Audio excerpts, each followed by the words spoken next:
گھر بنتا کس سے ہے؟ ماں باپ سے. اگر گھر میں والدین نہیں ہیں تو وہ گھر نہیں ہے. والدین وہ ذات ہوتے ہیں جو بھائی بہنوں کو جمع کر دیتے ہیں ایک جگہ. اگر والدین نہ ہوں تو بھائی بہنوں کا بھی رشتہ آہستہ آہستہ کمزور ہونا شروع ہو جاتا ہے. تو اس لیے اللہ نے جن لوگوں کو والدین کی نعمت سے نوازا ہے نا، تو اس نعمت کی قدر کرو، اس نعمت کی قدر کرو. نبی صلی اللہ علیہ وسلم نے ارشاد فرمایا کہ اس شخص پر اللہ کی لعنت ہے جس کو بوڑھے والدین میں سے دونوں یا کوئی ایک ملا اور اس نے ان والدین کی خدمت کر کے جنت اپنے اوپر واجب نہ کر لی.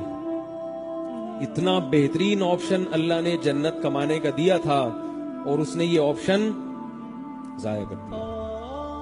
کسی بزرگ کی خدمت میں وہ اللہ نے ثواب نہیں رکھا جو ثواب اللہ تعالیٰ نے والدین کی خدمت میں رکھا ہے. میرے نانا انتقال ہو گیا، اللہ ان کی مغفرت فرمائے، حضرت مولانا عبد الرحیم رائے پوری رحمہ اللہ تعالی، جو ہندوستان کے بہت بڑے بزرگ گزرے ہیں، ان کی خدمت میں گئے اور عرض کیا کہ حضرت آپ کے پاس آیا ہوں آپ سے دعا کروانے کے لیے. کیوں آیا ہوں؟ دعا کروانے کے لیے. تو میں نے اپنے نانا سے خود سنا، فرمایا کہ مولانا عبد الرحیم رائے پوری رحمہ اللہ تعالی نے فرمایا کہ تمہارے والدین زندہ ہیں؟ فرمایا ہاں. فرمایا پھر میرے پاس آنے کی کیا ضرورت ہے؟ سمجھ میں آ رہی ہے بات؟ پھر میرے پاس آنے کی کیا ضرورت ہے؟ ان کی خدمت کر کے ان سے دعا لو.